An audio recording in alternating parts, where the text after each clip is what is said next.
שלום לכולם, אנחנו תכף מתחילים בכנס בפורום הנגישות, המפגש הראשון. אני רוצה להודות לכל השותפים בדבר, והברכות ושאר הברכות באמת יהיו על ידי רעות ונאווה מאיגוד המוזאונים. אני אציג את רעות קוזק שהיא רכזת הנגישות של מוזיאון מגדל דוד בירושלים, והיא תוביל ביחד עם יפעת קדר את פורום הנגישות של איגוד המוזאונים ואיקו ישראל. בעצם זה מתווסף לשאר הפורומים של האיגוד. אנחנו מאוד שמחים לקיים את הכנס הזה. ואנחנו נתחיל. הכנס, רק מילה אחרונה, סליחה, כנס מוקלט, הוא יעלה לפייסבוק וליוטיוב של האיגוד. יש כתוביות כפי שאתם רואים. ובמידה ואתם מעוניינים להצטרף לפורום, אני אוסיף את הלינק להרשמה בפייסבוק. שאלות ותשובות ניתן לרשום בתגובות בפייסבוק. ובואו נתחיל. בהצלחה לכולם, רעות, הבמה לרשותך. תודה מעיין. שלום וברכה. אני שמחה ונרגשת לפתוח את המפגש הראשון של פורום הנגישות הארצי. שמי רעות קוזק, רכזת הנגישות של מוזיאון מגדל דוד בירושלים. נושא הנגישות, בפרט נגישות במוזיאונים, חשוב ובעל רגישות רבה, ועלינו, נציגי המוזיאונים, לעשות את המיטב בכדי שחוויית המבקר תהיה מענה, מלמדת וחווייתית. לכבוד הוא לי לנהל את פורום הנגישות הארצי, יחד עם יפעת קדר ממוזיאון תל אביב, בחסות איגוד המוזיאונים ואיקו ישראל. אני רואה זאת כשליחות. אני מתכבדת להזמין את נאווה קסלר, יושב ראש איגוד המוזיאונים ואיקו ישראל, לשאת דברי פתיחה. נאווה. תודה רבה רעות, תודה רבה. דיברת על שליחות ותחושת השליחות, אז באמת אנשי המוזיאונים הם אנשים של שליחות, מתוך זה שאנחנו מכירים אחד את השני ואנחנו מתחברים מתוך השליחות הזאת. אז באמת תודה לך. הנושא הזה של נגישות הוא קרוב מאוד לליבי. מעטים האנשים שיודעים שלפני שנכנסתי לעולם המוזיאונים, בעצם ניהלתי מוסד שהיה בית לילדים נכים. אז אני ממש מודה לכל מי שדחף שהדבר הזה יקרה, כי באמת זה קרוב לליבי. אנחנו מדברים על הנושא של הקמת פורום נגישות, אני לא זוכרת, זה שנה או שנתיים כבר, ומחכים שזה יקרה, ואיכשהו זה עוד לא קרה, והמון דברים היו בדרך, ותמיד יש כל מיני לחצים. וזה שזה קורה דווקא היום, שהמוזיאונים סגורים, ואנחנו בעיצומו של משבר הקורונה, בעיניי יש לזה איזושהי אמירה מיוחדת. תמיד בתקופות משבר אנחנו חושבים איך היינו רוצים שהעולם שלנו יהיה. ועכשיו באמת שהעולם החדש באיזשהו מקום מתחיל להיסגר, העולם הישן מתחיל להיסגר באיזשהו מקום מאחורינו, ואנחנו מתחילים לעצב את העולם החדש שלנו. אנחנו שמים את סדרי העדיפויות שלנו, הדברים שחשובים לנו מאוד על סדר היום. אנחנו רואים שזה קורה לא רק אצלנו, זה קורה בכל העולם, שעניינים חברתיים ומוסריים בתקופה הזאת עולים. אז דווקא הסימון שלנו, של איגוד המוזיאונים ואיקו ישראל, שזאת הדרך, זאת אחת מאבני הדרך שאנחנו רוצים ללכת בה, נראה לי מאוד מאוד חשוב, זאת אמירה חשובה, ואני מאוד מברכת על זה. מצד אחד יכולנו להתחיל לפני שנה, שנתיים, מצד שני זה הרבה יותר חזק בעיניי שזה מתחיל דווקא עכשיו. אנחנו מתחילים באמת בתקופה מאוד מעצבת, וזו תקופה שאנחנו באמת מגדירים איזה חברה אנחנו רוצים לחיות בה. חברה שהיא מכילה וחברה שהיא משלבת ודואגת לזכויות שוות, לכבוד, לאיכות חיים, לכל האזרחים. וכאן נכנס הנושא של הנגישות.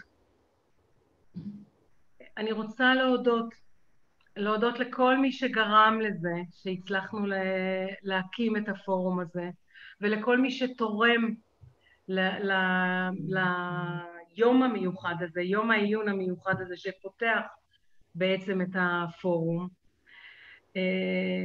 אני רוצה להודות למוזיאון מגדל דוד, לאלת ליבר המנכ"לית של מוזיאון מגדל דוד, לרעות קוזק שנמצאת איתנו, רכזת נגישות במוזיאון, ליפעת קידר, מנהלת פרויקטים וטכנולוגיות הנגשה במוזיאון תל אביב. גם יפעת וגם רעות בעצם יהיו המובילות של הפורום הזה, ואנחנו באמת מתרגשים ומברכים מכל הלב. תודה גם לרוז גנוסר, שהיא מנהלת את הקשרי חוץ במוזיאון מגדל דוד. עכשיו אני רוצה להודות לדוברות החשובות שנמצאות איתנו.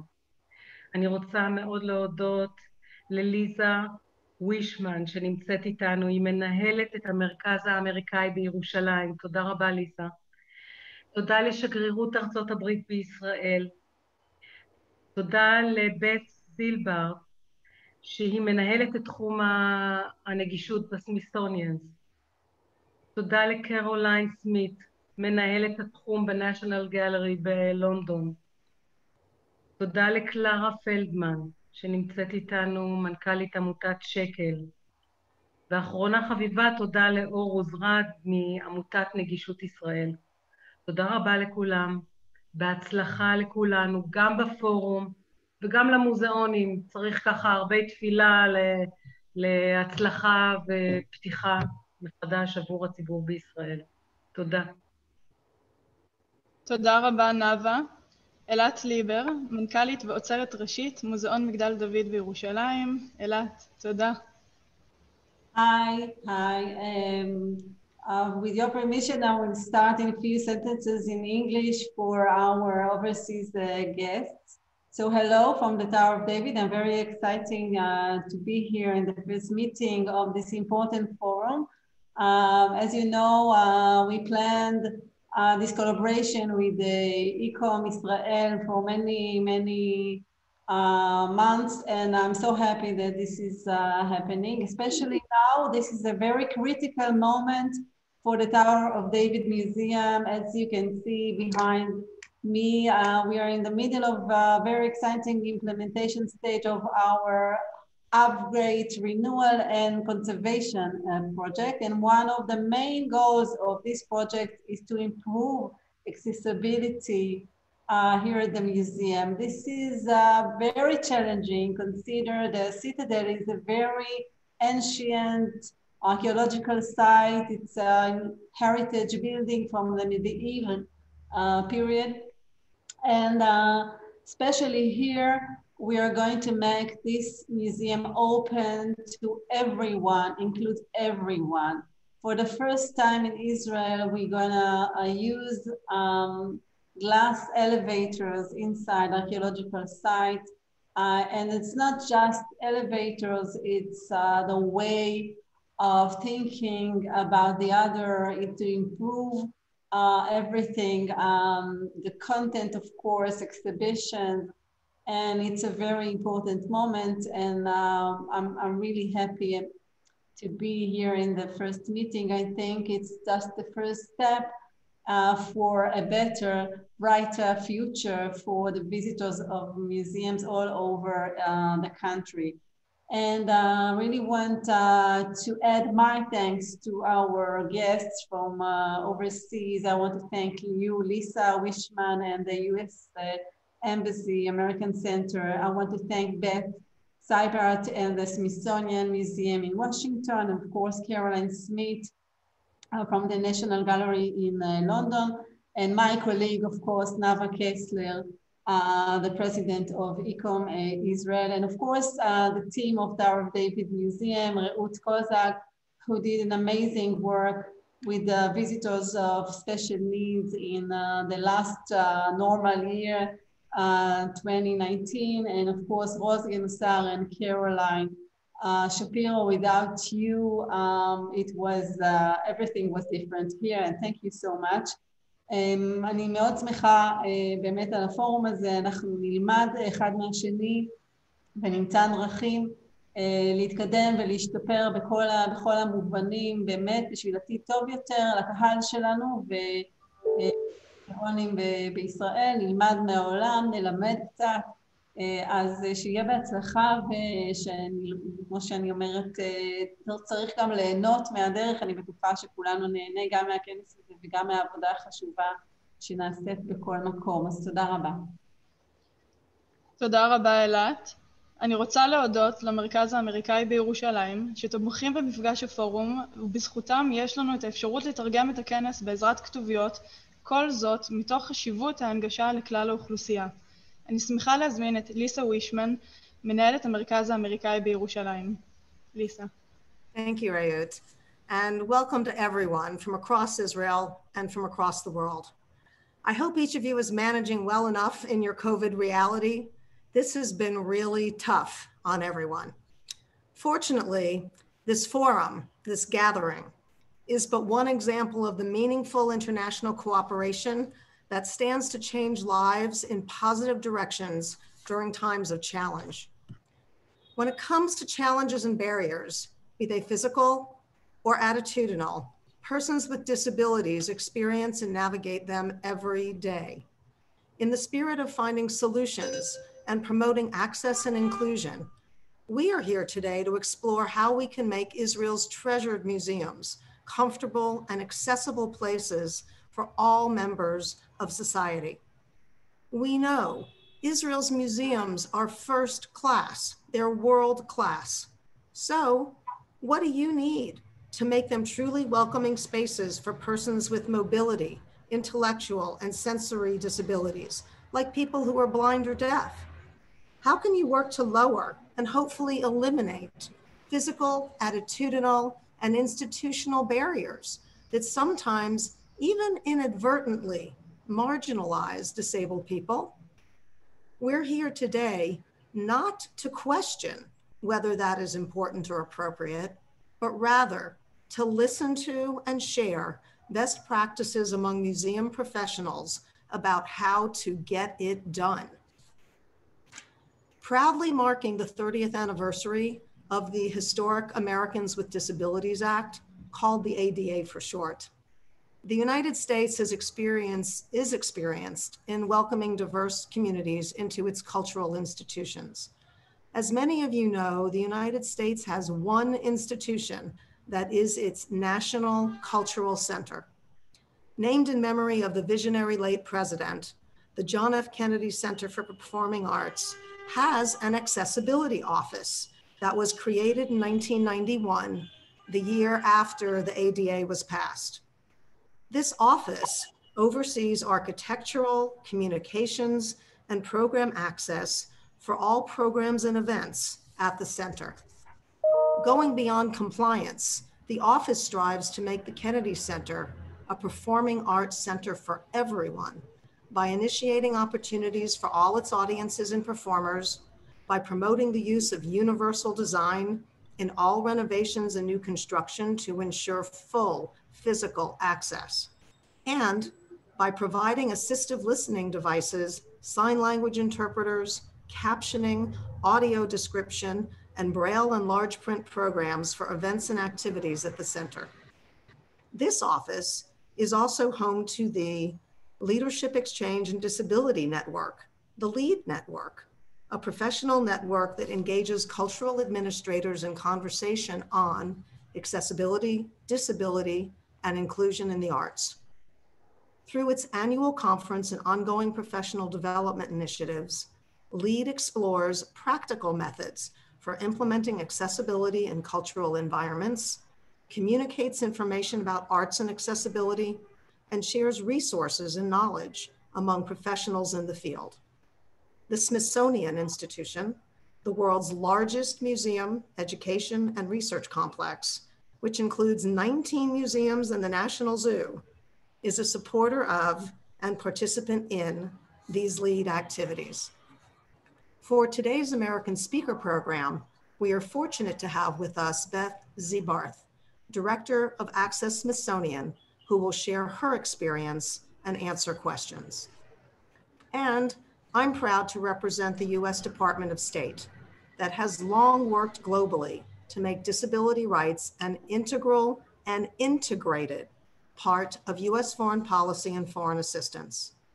The Bureau of Democracy, Human Rights, and Labor, with its International Disability Rights Team, leads department efforts to oppose discrimination against persons with disabilities everywhere and in all its forms through diplomatic engagement, assisting organizations in advocating for disability rights, and encouraging the expansion of economic opportunities for persons with disabilities. It was under the guidance of this bureau that back in 2000, the U.S. Embassy worked with the government of Israel to adapt American legislation and adopt it into the Israeli context through visits by Judith Heumann, an American disability rights activist and an internationally recognized leader in the disability community, and Victor Calise, Commissioner of the New York City Mayor's Office for People with Disabilities. Additionally, the U.S. Embassy has long liaised with local disability organizations. The embassy previously supported and honored the Israeli Special Olympics team. It has regular contact with Access Israel. In the cultural realm, perhaps some of you remember Sean Forbes, a hearing impaired hip hop artist who visited Israel several years ago.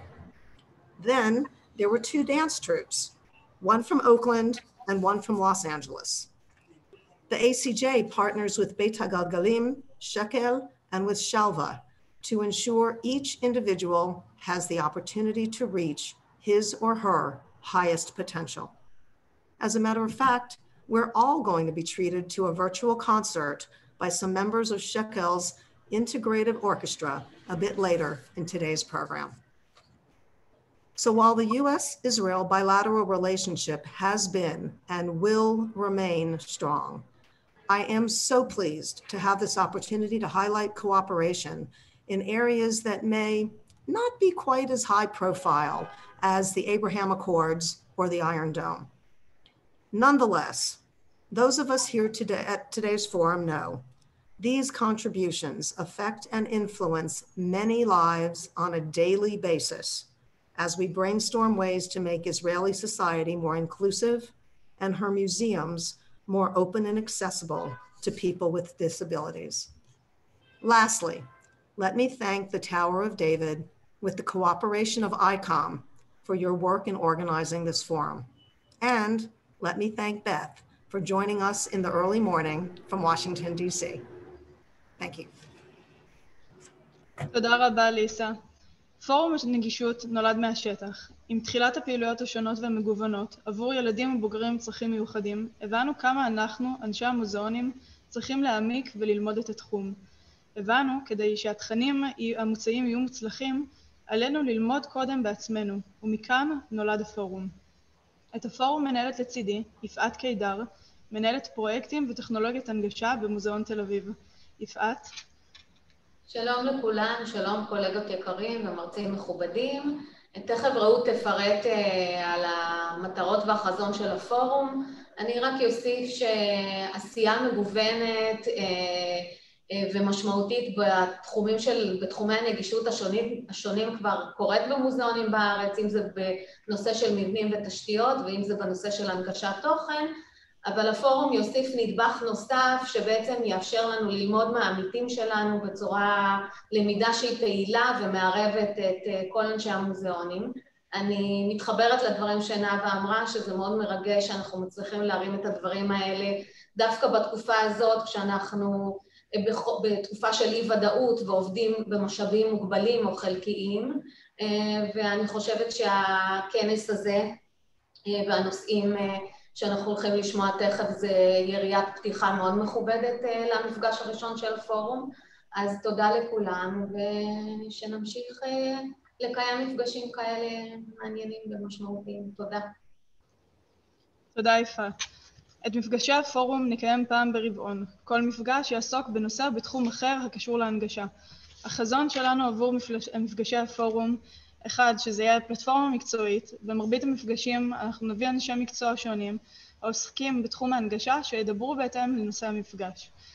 הובלת שיח עמיתים, שיתוף שיטות עבודה מוכחות ומגוונות, המשפרות את חוויית המבקר עם המוגבלות. הפורום מיועד לאנשי המוזאונים, אתרי מורשת, גלריות, מוסדות תרבות ועוד. מודעות, העלאת המודעות וקידום שלל היבטי הנגישות באתרים, נגישות פיזית, קוגניטיבית ורגשית. ולבסוף, תודעה. חיזוק חשיבות נושא הנגישות ומינוף המפגשים כך שזה יגיע לאנשי מפתח וגופים ציבוריים לצרכי מימון פעילויות עתידיות. אני שמחה להזמין את רוז גנוסר, מנהלת פיתוח וקשרי חוץ של מוזאון מגדל דוד, שפעלה רבות בכדי לקדם את תחום הנגישות במוזאון. בבקשה, רוז. טוב, תודה רבה רעות. אני אגיד כמה מילים באנגלית. As everyone else did, I want to thank Beth and Caroline who've come to speak to us from abroad. They're leading advocates for inclusion and accessibility, and they have graciously agreed to speak with us. Also, my profound thanks to Lisa and to Felicity and Paulina of the US State Department who have worked so hard to make this happen. This forum has actually come full circle. Here at the Tower of David, we learned about the British network, the UK network of museums for accessibility, about 5 years ago at a seminar day organized by Ecom Israel at the Israel Museum. There, at that forum, we met representatives of the SEN network, we listened to them, and meeting them made us realize that by rethinking how we approach special needs and thinking about new ways of programming and sharing these insights with other museums, we could enable children with disabilities and adults to enjoy museums, not just at the Tower of David, but throughout all of Jerusalem. With the help of our advisory committee, which is composed of experts in the field of disabilities, including experts from Shekel and from Access Israel, who will be speaking with us later, we established the Jerusalem Forum, which consists of 27 museums, sites, and organizations who share best practices and promote programming for people with disabilities. This forum has led to new and inclusive programs in museums and sites throughout the region of Jerusalem. And now, thanks to the help of Nava and Maayan and the sponsorship of Ecom Israel, this forum is going national. Enabling access and inclusion isn't just the right thing to do. We all know it's the right thing to do, but it also brings a new, large, and enthusiastic cohort of visitors to all of our museums. We believe that with all of Israel's museums sharing best practices and working together to increase awareness, we will soon be able to welcome every family with children with disabilities and every disabled adult and be able to tell them that, yes, you too can take advantage of the cultural resources of our country, wherever you may live and whenever you may want to visit. So thank you and enjoy the forum. תודה רבה רוז, וכעת הגענו לעיקר המפגש. כאשר המוזאונים נסגרו ב-15 במרץ בעקבות התפשטות נגיף הקורונה, עוד לא הבנו את ההשלכות העצומות עבור עולם המוזאונים. הבנו כי אנו נמצאים בפני משבר עולמי ושאנחנו, מוזאוני ישראל, לא נמצאים לבד בסירה זו. בעקבות הסגר הראשון התעניינו מה קורה בתחום הנגישות בעולם, כיצד מוזאונים מובילים בארצות הברית ואנגליה מתמודדים עם המשבר, וכמו כן, מה אנחנו, המוזאונים בישראל, יכולים ללמוד מהנעשה בחו"ל. עכשיו יהיו הרצאות של המרצות מחו"ל, אבל יהיה ניתן להעלות שאלות בפייסבוק עבור המרצות, שאותם אנחנו נשאל בסיום כל הרצאה. כאשר תכתבו את השאלה בפייסבוק, בבקשה תציינו את שמכם המלא ומאיזה מוזאון אתם. I want to introduce Beth Zeborth, Director of Access at the Smithsonian Museums. Beth, I will just say a few words in Hebrew to introduce you. Beth Zeibert, מנהלת פיתוח ויישום נושא הנגישות עבור 19 מוזאונים בארצות הברית, גן החיות הלאומי ו9 מרכזי מחקר. כל זאת על מנת להבטיח כי 30 מיליון המבקרים הפוקדים מדי שנה את אתרי הסמיתסוניאן יגיעו לאתר מונגש ומותאם לאנשים בכל הגילאים והיכולות. בeth תעסוק בדבריה בנושא, אילו צעדים על המוזאונים לנקוט בכדי להישאר נגישים בתקופה זו. Beth, please, the stage is yours. Good morning and thank you. I'm going to go ahead and share my screen.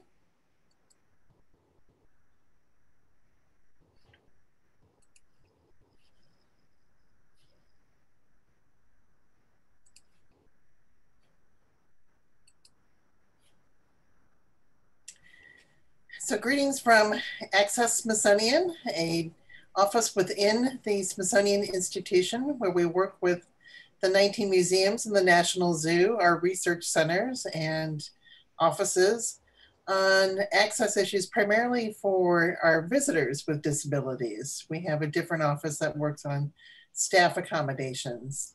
And I'm delighted to be here with you today. I'm hoping that all of you are healthy and safe, you and your families. And I look forward to sharing information about how we can make museums still accessible to people with disabilities, even during a pandemic. A little bit about my office. We were formed in 1991, coincidentally, the same time that the Kennedy Center was opened their accessibility office. We work, like I said, with the whole institution. We are responsible for policies, practices, and procedures that are related to people with disabilities. And we have developed a number of guidelines, including our Smithsonian Guidelines for Accessible Exhibition Design, to help implement our policies and make sure that all of our staff understand what we mean by making exhibitions inclusive to all. I work on facility and exhibition review and provide technical assistance on legal requirements. My office also is responsible for staff and volunteer training, and we work on visitor access services like sign language interpretation, real-time captioning, audio description, etc. And we have a number of signature programs that I'm going to go into in a few minutes. I thought it would be good to start with a definition of an inclusive museum. And this is, from our perspective, and we learned it through our collaboration with the Institute for Human-Centered Design in Boston. An inclusive museum is one that's designed to welcome and engage people at the ends of the natural human spectrum of ability, age, and culture, and thus serves all people within that full range of the spectrum. The museum provides all visitors on the spectrum an integrated equal opportunity to benefit from all of its content and presentation. At Access Smithsonian, our mission is to be a catalyst for consistent and integrated inclusive design that provides meaningful access to museum content for visitors with disabilities. And by meaningful access, I really want to emphasize that we want to make sure that everybody can understand, what we are, the messages that we are trying to communicate through our exhibitions and our programs, and can fully participate. Our vision is to be recognized for excellence as an institutional and international resource for inclusive museum facilities, programs, and services. People with disabilities who visit will view the Smithsonian as relevant, accessible, and valuable. But we're in a new world right now. And so in pivoting to the new normal, I felt like we needed to have a short-term mission. Access Smithsonian is responsive to current health and societal changes. Inclusion is affirmed as a priority through thoughtful modifications of in-gallery and online experiences that still sustain equal access to the museum content for all. And how do we do that? So we have developed a playbook, a consolidated resource of materials that have been created by a diverse team to support the museum, all the museums, as they reopen to the public. And this group of people that developed the playbook represent staff from across the institution. And really, this task force asked me to serve as an advisor on accessibility issues. So how anything that they developed in terms of policies and procedures would still maintain our accessibility for visitors with disabilities. And some of the things that you have to think about are exceptions to policies and procedures for visitors with disabilities. Take, for example, face coverings. In the United States, most museums are, and specifically the Smithsonian, are requiring that visitors wear face coverings or masks. But for people with disabilities, some people with disabilities, wearing a face covering is either not possible because of health issues, or for some children who are on the autism spectrum or have other sensory processing disabilities, a face covering is something that they can't tolerate. So the Americans with Disabilities Act provides that we can have an exception to the face covering policy. And that's something that we needed to communicate to Smithsonian staff as they managed the visitors who are coming into the museums. So that is one of the exceptions to a policy. And so far we have found that very few people are challenging us on not wearing a mask or face covering, and that very few people are trying to take advantage of this exception. And just a handful of people with disabilities really have really asked for the exception. I think everybody understands the health benefit of wearing masks. Other things to consider as you are starting to open museums, and we currently have 8 of our museums and the National Zoo open to the public. We have moved to a ticketing system, which is very different for the Smithsonian. We have always been open to everyone, not requiring tickets, and it is free. Other than our museum in New York, the Cooper Hewitt Smithsonian Design Museum, which is a little different. But we needed to have a way to manage the number of people that will be coming into the museums and the zoo. And so we implemented ticketing through eTix, a platform that is used frequently by museums for providing ticketing. We had already been using it for our National Museum of African American History and Culture. And so that ticketing system needs to be accessible for people with disabilities. And that's one of the things that we need to first start off with is, does everybody have the same opportunity to obtain a ticket? Now we do have to limit the number of people who are in a group. So we have a policy to limit it to 6 people in a group. If a larger group was coming, we'd have to break up the group into smaller sizes so it did not exceed the 6-person capacity. And one of the things we have found as a benefit of doing ticketing is that now we can ask on the reservation form as people obtain a ticket about any kinds of accommodations that people need.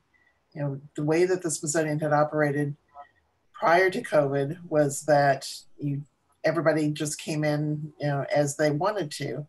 But with ticketing now we can ask for some advanced information and help better prepare for providing those accommodations.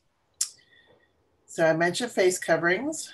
You also need to think about your social distancing signage. Most museums are implementing this where you have signage that helps people, remind people to maintain a social distance of 6 feet or greater.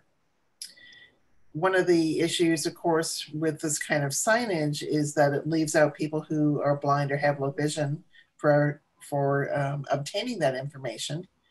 And one of our solutions for that is to use an app that is something you can download to your smartphone. It's called IRA, and IRA connects the person who is blind or has low vision through their smartphone and the use of their camera to a live agent who is actually in San Diego. And the live agent, using the camera, can then give the person who's blind or has low vision information as they are walking through the museum. So it can provide the wayfinding information, the social distancing information. They can provide visual descriptions of the objects that are on display. And it's a really good tool for us, particularly at this point where we are limiting the number of staff that are available in the museums, and also just to enforce the social distancing. Other types of accessibility equipment that you commonly use in museums: wheelchairs, manual wheelchairs. Still need to provide those. They're not legally required in the United States, but everybody who needs a manual wheelchair, a loaner wheelchair at a museum believes that it is required under the law. And one of the main issues is making sure that you have a cleaning protocol, so that if you loan out a wheelchair, that when you get it back, you clean it, and so that the next person who is using it can feel comfortable that they are receiving a piece of equipment that is clean. Same thing with anything like assistive listening equipment, or the kinds of sensory tools or kits that you can give to visitors when they are visiting, especially for kids, that you have a cleaning protocol so that you can still use these. Communications is more important than ever. I think that people with disabilities are doing their homework before they come, using your website to make sure that they understand how they're going to visit, how their visit is going to be different from pre-COVID, and are looking for information about how the accommodations are going to be provided. One other thing that you can think about with communications, not only websites, but any other way that you communicate, social media or listservs, etc., that you can provide things like social narratives in advance. And we haven't done this yet at the Smithsonian, but we are considering that because we had developed a series of videos and social narratives for young people with brain-based disabilities, that we should do one related to the changes within the museum environments or at the zoo. And I think that would be very useful, just to provide that opportunity to learn what it's like before you come and visit. Seating, I think that one of the first instincts for a lot of museums was like, let's take out all the seating so that people don't congregate. And of course, there's concern about the materials that seating are made out of. If it's cloth or fabric, then it's very difficult to clean. But if you have seating, and you should, you really need to make sure that you can clean it and that people can still have a place to sit down. You can put up signage to remind people not to have, people outside your social group sitting in the same piece of furniture. But for a lot of people with disabilities, it's important to have a place to sit down when they're visiting a museum. You need to examine your check-in procedures and orientation to make sure that you are thinking about how to provide information to people with disabilities. So in addition to signage and the staff who are taking tickets, then you want to make sure that you train them, and also think about ways that you're going to communicate with people who have different types of disabilities, like somebody who's blind or has low vision, or people who are deaf or have hearing loss. So taking people who are deaf or have hearing loss as an example, one of the ways that we are addressing our communication method is by using iPads that can be cleaned before and after the use of them, but it is another way for us to, write the information down for somebody who is deaf to see it and understand what the procedures are. You should be thinking about staffing levels. This is probably my biggest concern right now, is that we're limiting the number of staff within the museums and at the zoo because we are trying to make sure that we don't create a greater COVID issue. And so that means that we may not have as many people as we might need to provide accessibility services like sighted guide and visual descriptions for people who are blind or have low vision. We're not doing our regular programs where we have docent-led tours. So we really need to think about having people who can jump in and provide an accessibility service when somebody arrives and asks for that. Most museums have really embraced the idea of moving to online programs in addition to reopening their museums. So before we could reopen, online programs were the only way we could still connect with our audiences. But I think as we move along now in both the COVID era and then post-COVID, that we will continue to have online programs, because one of the benefits is that we're reaching people who could not come to the museums previously. One of our programs that we run through our office with a number of our museums is called See Me at the Smithsonian. And the See Me program is for adults with or individuals with dementia and their care partners. And providing these programs online has proven to be even more popular than doing programs in gallery, because you take away some of the barriers that somebody with dementia and their care partner might experience, like the transportation, moving around a large museum, etc. Then think about the in-person programs that you are offering, which we are not really doing now at the Smithsonian, but you may be doing in your own museums, and how you're going to provide access services like sign language interpreters. Do you still have people who are willing to come in as vendors or contractors who provide access services and work with the public? So it's something you have to explore. Think about the path of travel. If you have if you've thought about your space and want to change it from kind of a open space to one where you really direct people through it, then make sure that it's an accessible path of travel, and that you don't increase the distance that somebody has to travel. So for example, if somebody who has limited mobility, uses a walker, comes in your entrance that is designated as the only entrance that is open for visitors, that when they finish their visit of the museum, that they end up back at that same point, probably closest to the transportation that they took. And consider the amenities that you offer. We have just recently reopened some of our museum shops, but things like cafes and restrooms and shops, you need to have procedures in terms of the access for people with disabilities.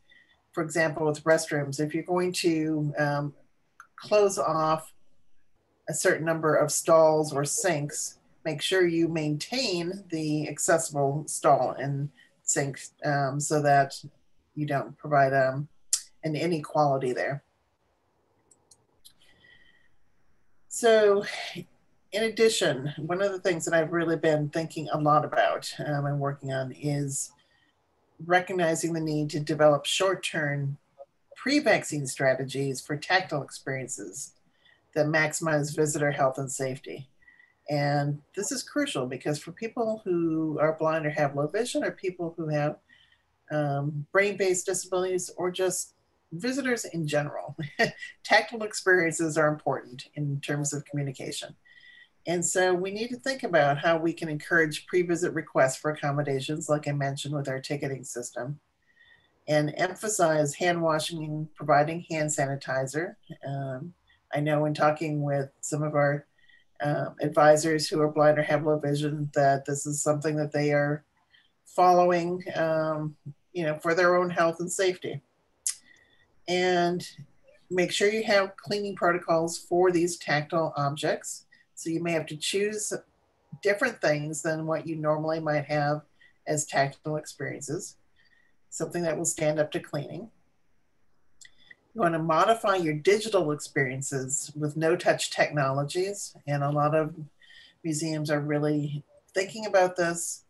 There are advantages to it in that it may make certain digital experiences more accessible to people with disabilities. So if you do not have to touch a touch screen in order to engage with it, and you have a different way to be able to do that, either through a proximity sensor or some other way, a stylus, that might make it more accessible.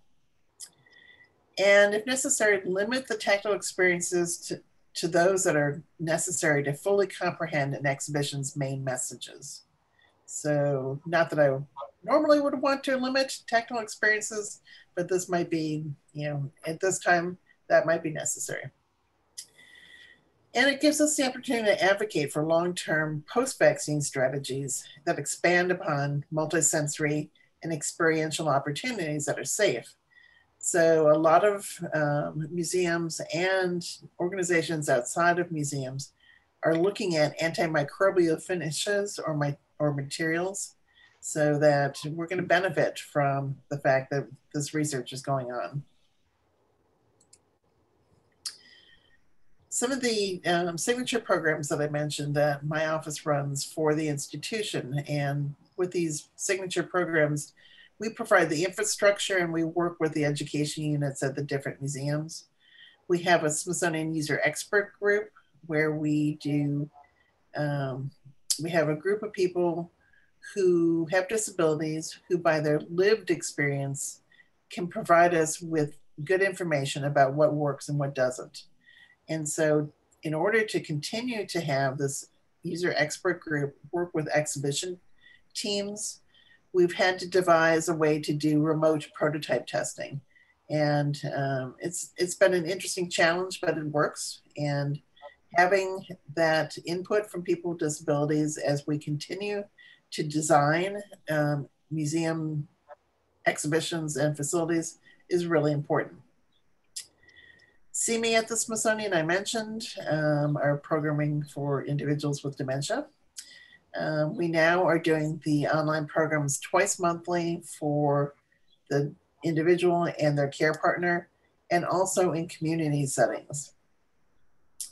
Project Search is an internship program for young people with intellectual and developmental disabilities, and typically it's a 10-month program at the Smithsonian where the interns would do 3 different internship rotations, and they have a classroom with a homeroom teacher learning soft skills. Well, we can still do the instruction online with our teacher, but we have to really think about how we're going to provide these internship opportunities, and whether we're going to be able, hopefully in January, to have some in-person or online internships.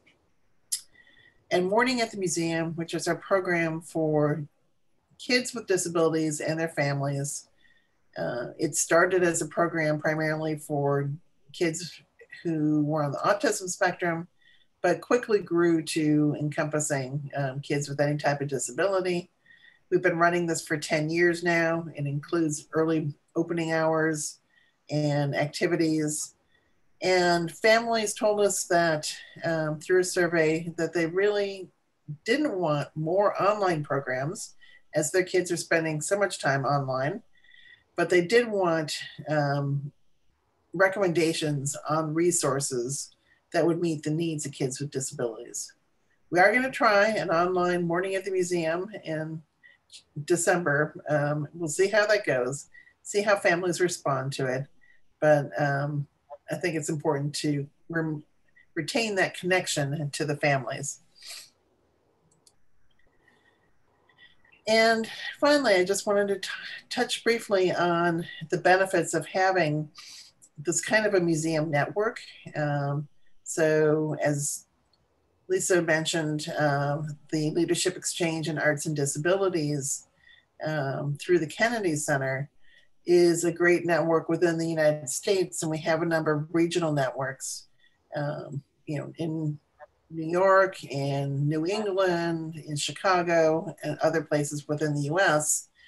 And one of the things that we did through LEAD was connect with our colleagues as the pandemic was hitting cultural arts administrators. So it was so hard because so many people were losing their jobs or just struggling with, having their museum or their cultural arts facility being closed.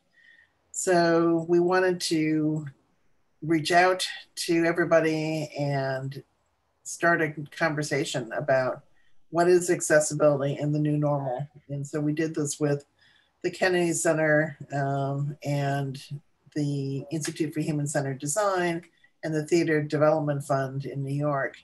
And we held, the first part of the series was 4 conversations about accessibility and the impact of COVID on our operations and on our audiences and on us as cultural administrators.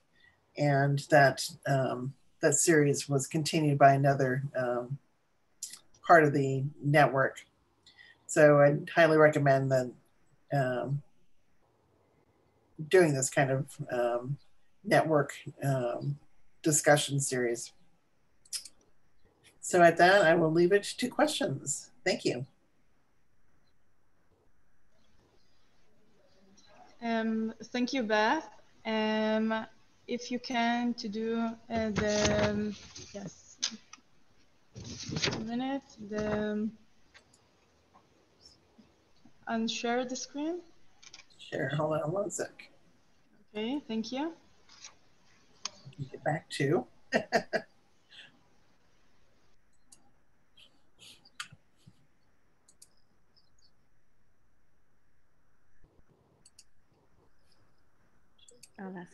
Hi, Beth. Yes. We were wondering, are those forums that you had, those virtual forums, are they available online that anyone could just listen to? The Institute for Human-Centered Design was planning to post those on their website. I looked yesterday and I did not see them up yet, but they do have the video and the scripts. And so I'm hoping that we'll see those up there eventually. I think that's something we'd all appreciate if we could maybe share these kinds of initiatives, really cross international boundaries. I think that would be terrific. And yes. The other question that we had here was about funding. All these wonderful things that you're doing at the Smithsonian cost money. Is the funding for special needs and for people with disabilities within the budget of the Smithsonian? Or are you, like us, always having to fight for a budget? And how do you do it? Right. Well, that's always a good question. Funding is always something that comes up. For us at the Smithsonian, it is really baked into what we do.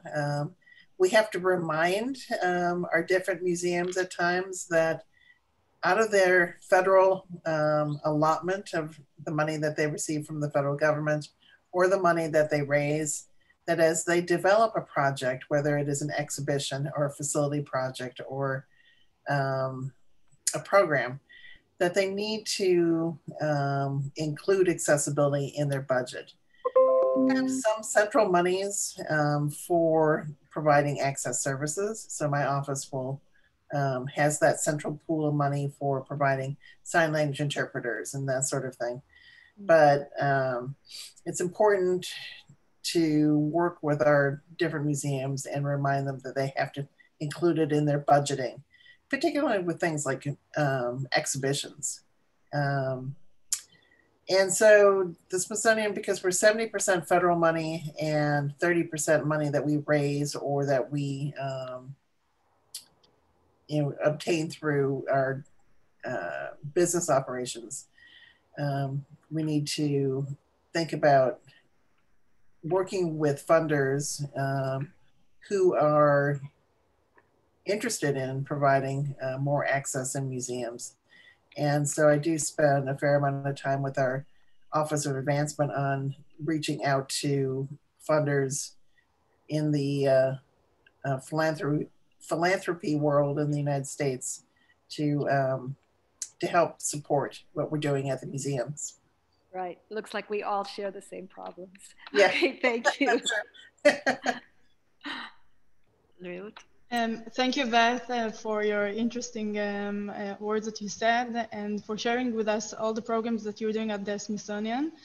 I would like to introduce Caroline Smith, programmer at the National Gallery in London and co-chair of the Send Network. Caroline, I will say a few words in Hebrew to introduce you. וכעת נעבור להרצאתה של קרוליין סמית, מנהלת פיתוח תוכניות בגלריה הלאומית ויושב ראש איגוד מוזיאוני הסנד, קהל עם צרכים מיוחדים ומוגבלות בלונדון, אנגליה. הגלריה הלאומית מארחת למעלה מ6 מיליון מבקרים בשנה. קרוליין מכהנת כיושב ראש רשת המוזאונים העוסקים בנגישות בלונדון, שיתוף של מוזיאונים וגלריות החולקות שיטות עבודה מגוונות ומכוונות עבור קהל עם צרכים מיוחדים ומוגבלות.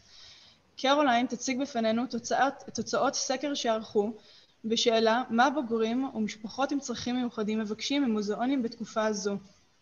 Caroline, please. Thank you very much. And I'm also going to attempt to share my screen. This is always the most nerve-wracking of any particular presentation, but I think we should be good to go. Hopefully that is all there and fine. So let me say first of all that I'm very pleased to be here today, and thank you very much for inviting me. Our association with the Tower of David Museum does go back some way, and so we're really pleased to have this opportunity to take part in the first National Forum for Accessibility and Inclusiveness. I'm going to try and move on. Technology again, here we go. There we go. So I wanted to start really by acknowledging that it has been a very strange year for all of us, I think. The view that you're looking at is a very rare one in the National Gallery when it's open. We closed in March until July, and then we were able to reopen, but with considerably reduced numbers. One-way system, timed entry. Again, like the Smithsonian, we're used to people being able to come in whenever they like without pre-booking. We're free, so it's a huge change for people to actually have to plan ahead in that way. All activity moved online, and just at the point where we were starting to plan for group visits, they weren't going to happen in the same way as previously, but we were hoping that we were going to be able to have some booked school community groups, etc., visiting us. We were closed again, and so we are now closed, hopefully only until the 3rd of December, but we obviously need to wait for government advice as to when we can reopen the building.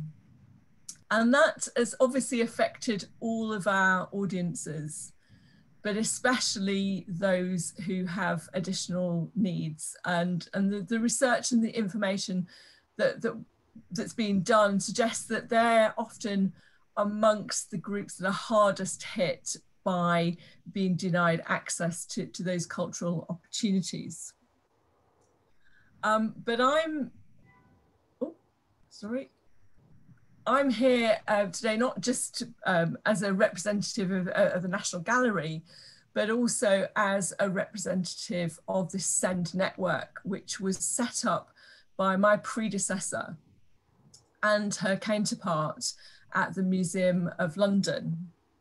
So the network originally started as a fairly local group of museums and galleries, with the aim of sharing best practice, collaborating to provide solutions to practical problems, and to raise the profile for those audiences that had additional needs within their own organisations. It was mainly, and still is, focused on young people rather than adults visiting those institutions. So it predominantly looks at facilities and programs directed at school groups and also at family visitors.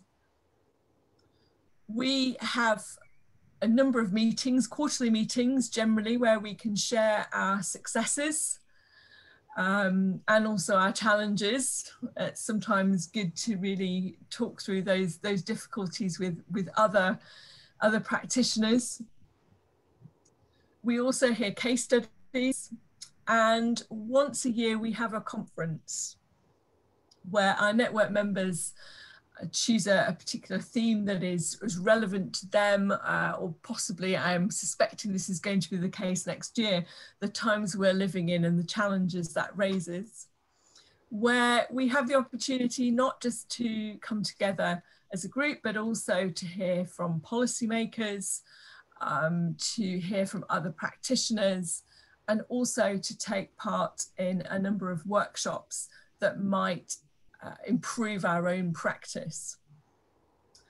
The network has now grown, and so it is much more of a national UK group of institutions, which is fantastic, but has meant that we need to think a little bit about the way that we work. For example, quarterly meetings don't really work when they're held in London and some of our members are 300 miles away. So we are thinking about moving to a much more online forum, and the present circumstances have really hastened those digital developments.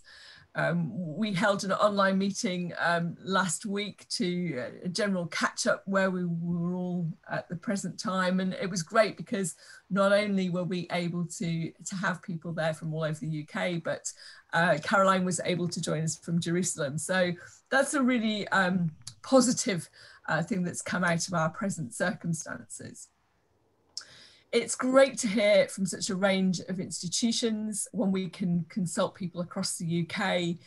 It stops us from being too London-centric, which I think is always a worry in the UK, that everything is very much dominated by that centre. And it also makes us aware that the needs of the regions of the UK can be quite different, and the audiences and their requirements are also quite particular. Our network is not only just made up of museum professionals, we also include freelance practitioners, teachers. Obviously within that group, we've got a fair number of parents within our group, wearing perhaps their professional hat, but nevertheless parents. And we also hear from other practitioners who are maybe not necessarily associated with a particular museum or gallery, such as musicians who are interested in extending their own practice. So in current circumstances, it's been really helpful to have that network.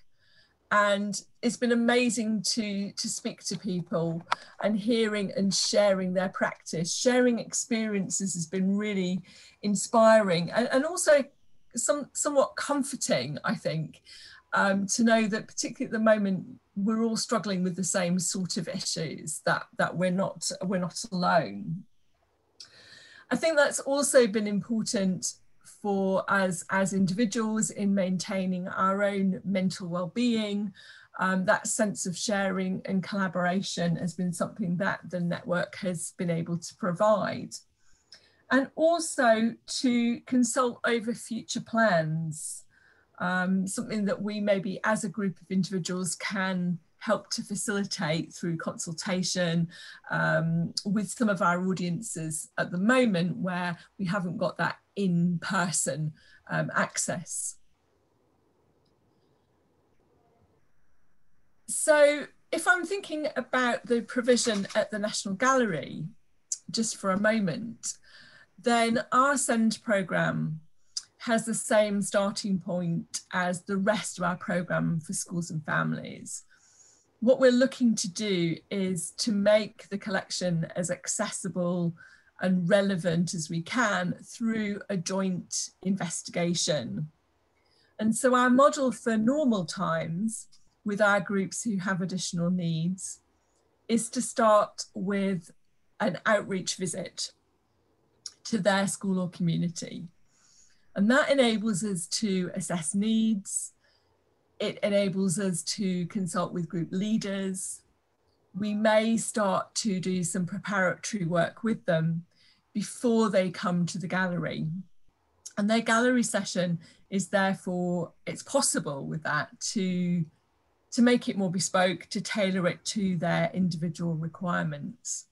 But it always involves a visit to the gallery, and it always involves a workshop within the public spaces of the gallery, because we feel that that visibility is really important. But of course, that's not possible at the moment.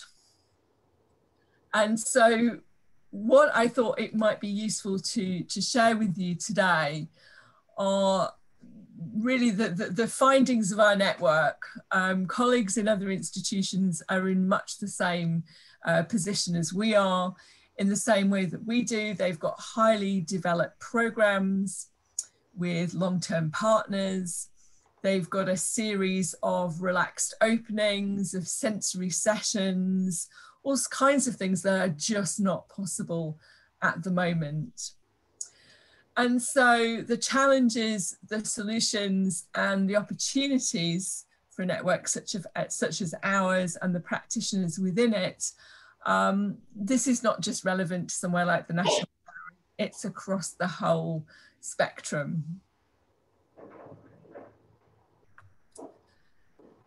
2020 has definitely been a challenging year, I think, for everyone. Museum closures, restrictions, and I think it's been particularly difficult for some of the smaller organisations in our network who maybe don't have the space when we're thinking about socially distanced groups. Their revenue has been severely affected, and many of them rely on volunteers to help with their services. And many of those people are, for example, older perhaps, or shielding. For many institutions, their staff have been furloughed for much of the summer. The National Gallery was very rare in not furloughing staff. So that has obviously hit future plans and the amount of progress that they can make to preparing for reopening and for how their programmes might look going forward. It also felt in the UK that the first lockdown in March came quite suddenly. There was quite a lot of prevarication initially, and then when it happened, it happened very, very quickly. So many of our members reported that a number of their projects were just left completely in midair. And I think that was particularly relevant for groups with additional needs, because we often work with them over a much longer period. It might be that a project will run for a number of weeks or even months, and just to have that cut off mid-flow was really, really quite hard and not always possible to find other means of finishing it. It also meant that planning was just about impossible, and an uncertainty was certainly something that came up over and over again in our consultation with members. It was a real problem. We thought also that it's particularly important, though, wherever we can, to be present and to be visible at this time in whatever way we can, despite all those restrictions and difficulties. That audiences with additional needs were amongst those most affected by the lack of arts provision over the last year. And they can be left out as programming has moved to being almost entirely virtual. And a recent survey in the UK suggested that around 2/3 of families with members who have additional needs when visiting were looking to make a gallery or museum visit in the autumn and winter of 2020. So that they weren't put off by current circumstances. They really wanted to make that happen. And when asked what would make that more possible, Beth mentioned many of those things already. The key things that came out of for us were a mixture of reassurance and practical measures. So they wanted to be reassured about the cleaning arrangements, the hygiene within the space. They wanted to be reassured that accessible toilets, regular cleaning, those types of things were also going to still be available. But they were also expressing some concern about how flexible institutions could be. So we heard earlier on about that idea of face coverings came up, but also things like hand sanitizer. I think we've all got used to going into spaces now, haven't we? And using it as we go through the door and then again on our way out. Well, what does that mean if you're in a wheelchair? If it's not an accessible height, then that's an impossibility. So, and I must admit, I did then go back round our spaces when we were open over the summer, just looking out for that, because it's not always obvious where those positions are. They also wanted a certain amount of reassurance about staff attitudes to flexibility. How would things like time ticketing work, for example, when travel needs and things don't always go according to plan? How flexible could people be around those types of issues? How flexible could they be on one-way systems and access to bathrooms? And also how those new restrictions could be explained. Most of the museums and galleries in our network are very used to having visual stories that tell the visitor journey from arrival and entrances and facilities and your journey through the space. But those needed to be very much updated to take account of these new restrictions that are in place.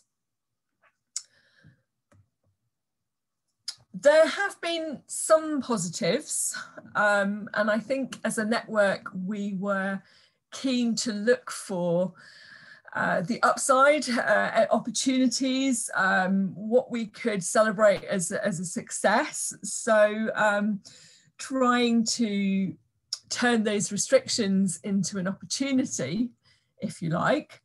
So one of the things that has come up a number of times is the fact that, okay, museums are reopened. When they reopened, they often weren't able to reopen for the same length of time. Restricted hours were restricted. But the positive from that was that gave more opportunity for relaxed openings, to opening our spaces to specific groups who might have additional needs. And there's certainly one major London museum, they've not opened 7 days a week. They have 1 day a week that the museum is meant to be entirely closed, but their SEND staff have just reappropriated that for inviting those groups.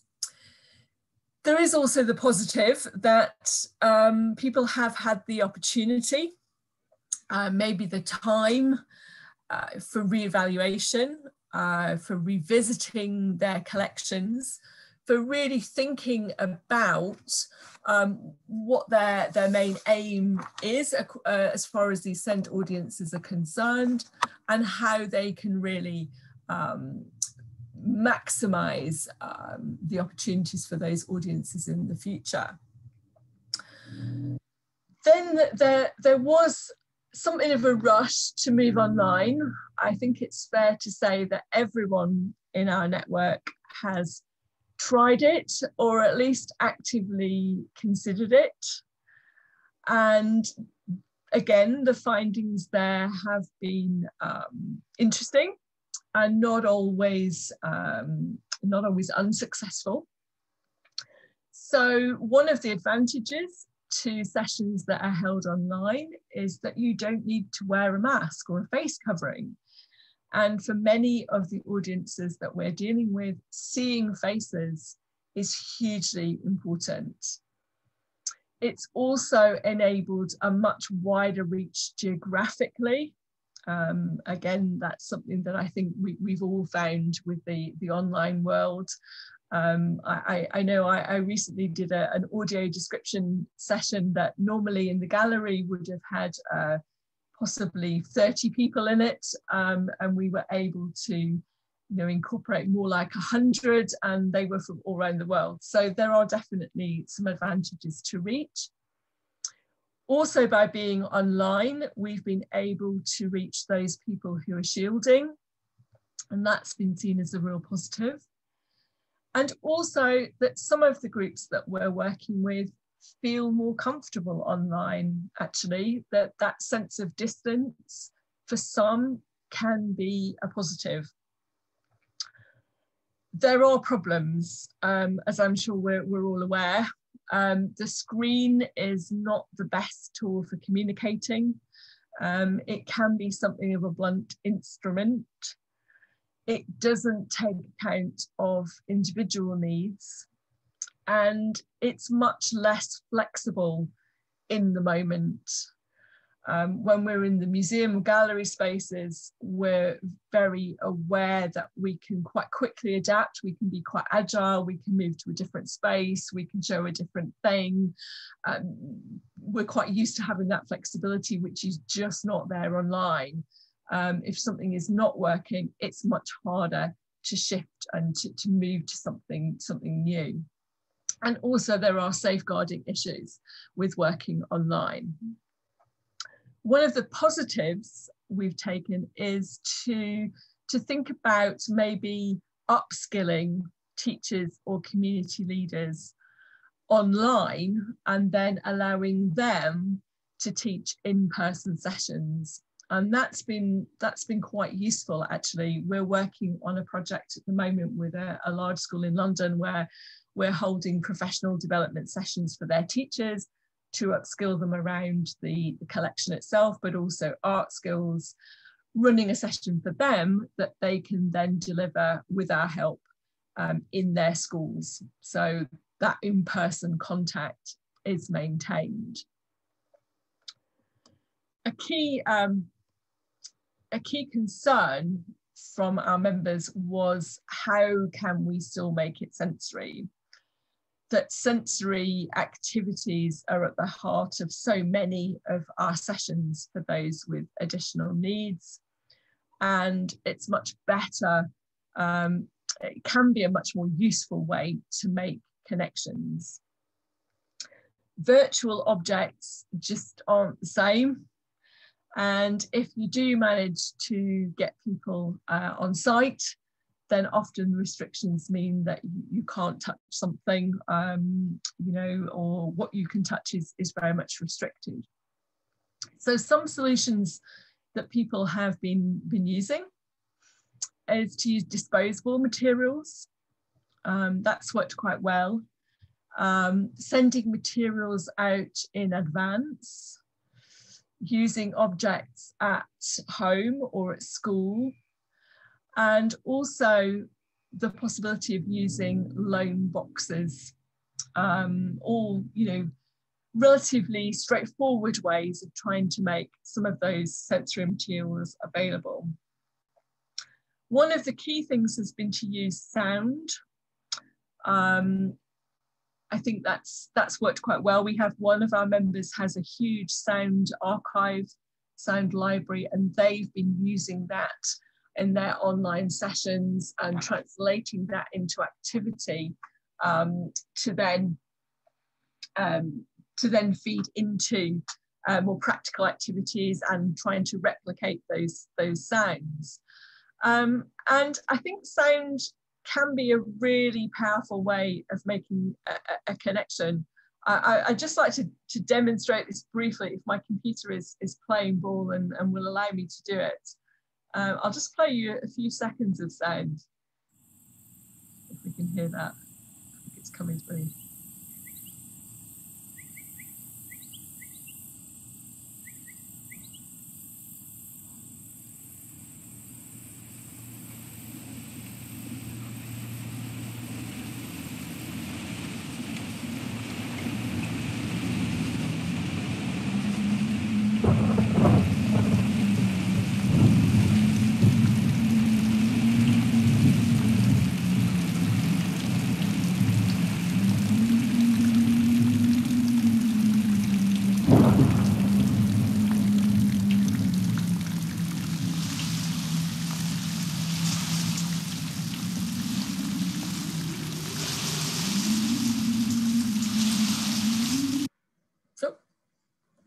I'm going to stop it there but hopefully that's given you an idea of you've been transported to what could be a summer day in the UK, you know, the vagaries of the UK weather.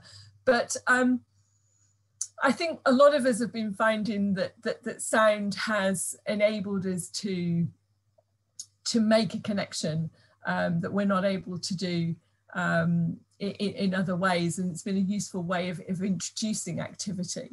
So just to finish, what does the future hold? And I think the only certainty is uncertainty.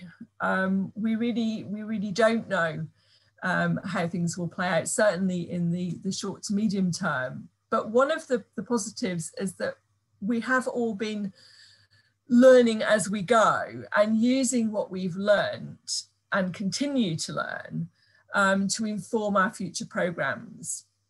That this time, although it's been particularly challenging, has given us the opportunity to take stock, not just as museum professionals, but also as members of this network, to reflect, to revisit, to reevaluate, and that has had a positive impact. That we are continuing to find creative solutions so that hopefully what we will do going forward is not return to normal, but return to something better. And that is definitely our hope for the weeks and months to come. Thank you very much. I hope that's been a useful survey of the network and the findings of our members in the current circumstances. I'll stop sharing and I'm very happy to answer any questions you may have. Thanks, Caroline. Actually, I do have a question.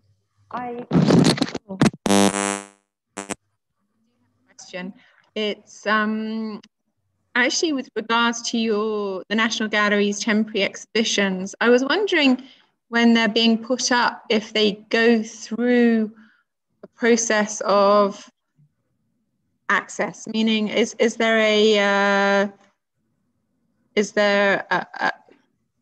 something that they have to, you know, recommendations that they have to meet on an automatic way? Is it through each temporary exhibition? Yes, so we have an access working group within the gallery. So all operational matters around access, which includes exhibitions and interpretation and display, we'll go through them so that they are always set up for accessibility. And we have that throughout the gallery. So in the learning team, for example, although the school groups would come very much within my working day, there is also my colleague who is solely responsible for community and access programming. So we hope that between us and between the working group and the gallery, we can make as much of it as accessible to as many people as possible. Thank you. Thank you, Caroline, for sharing with us not just your experience at the National Gallery, but also more about the SEND network in the UK. Thank you. כחלק מהפורום נבקש להיחשף גם לארגונים ולעמותות בארץ אשר נוכל לחבור עליהם ולפנות בשאלות שונות בתחום ההנגשה. באופן אישי, מוזיאון מגדל דוד שותף בפרויקט ייחודי עם עמותת שקל, שילוב קהילתי לאנשים עם מוגבלויות, ובו בוגרי הארגון עוברים כמדי שנה הכשרה בכדי להדריך במוזיאון, ואף מובילים את אירוע השיא בו נוכחים כמדי שנה כ-170 בוגרים עם מוגבלות. אני שמחה להזמין את קלרה פלדמן, מנכ"לית שקל, הארגון המוביל בישראל לשילוב קהילתי, לדבר בנושא יצירת תרבות כוללת, הלב הפועם של כלל האוכלוסייה. רק דקה, קלרה, אנחנו לא שומעים אותך. כן. קלרה, אם את תוכלי בבקשה לעשות unmute, אנחנו לא שומעים אותך.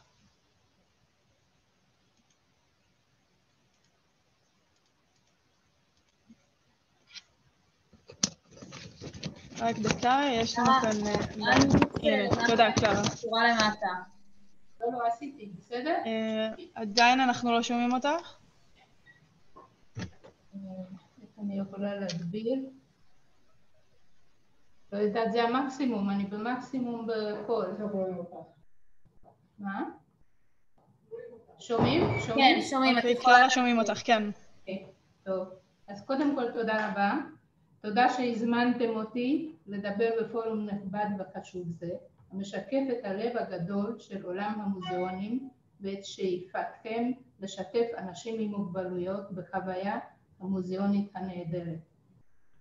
אני ברשותכם מדבר כמה מילים על שקל, כי אני בטוחה שרוב האנשים לא יודעים מה זה שקל. אז שקל הוקמה במטרה לשלב אנשים עם מוגבלויות בכל תחומי החיים, ולאפשר לכל אדם עם מוגבלות שוויון הזדמנויות, כדי שיוכל לצמוח להתפתח כחלק חיוני ובלתי נפרד מהחברה הישראלית.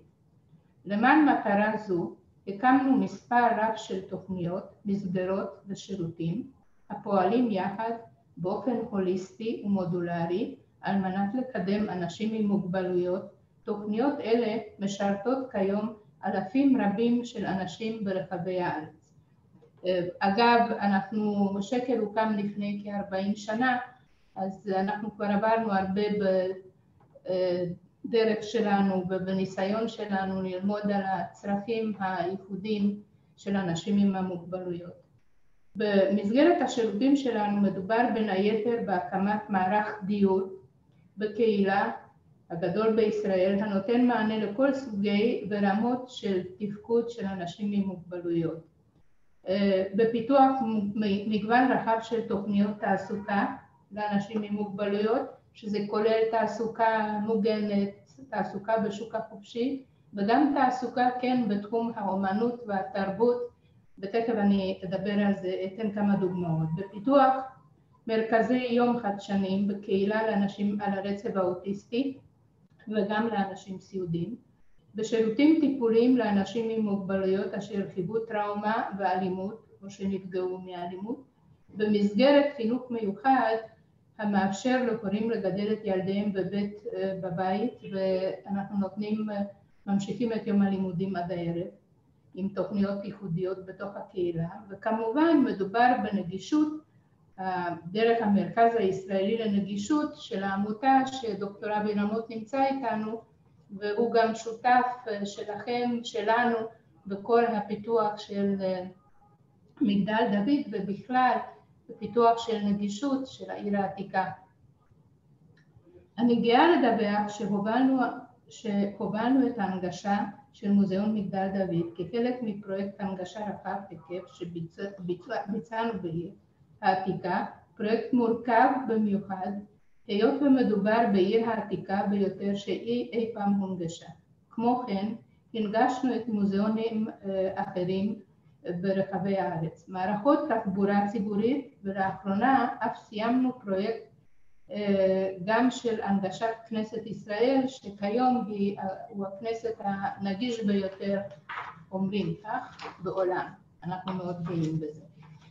ברור לנו ששילוב תרבותי וחברתי הוא אבן יסוד המהווה את לב ליבו של השילוב בקהילה, ולכן השקענו מאמצים רבים בפיתוח מגוון פעילויות תרבותיות, קורסי העשרה ומועדונים חברתיים בהם משתתפים אלפי אנשים עם מוגבלויות. בתקופת הקורונה, שזו תקופה מאוד מאוד קשה ומורכבת עבור אנשים שנמצאים גם בדירות וגם בתוך הקהילה, ואנחנו מחויבים לתת לנו מענים לצרכים שלהם, כאשר אנשים חשו ניתוק מהסביבה ומסדר יומם הרגיל, היה לנו חשוב מאוד להעניק המשכיות בפעילות זו.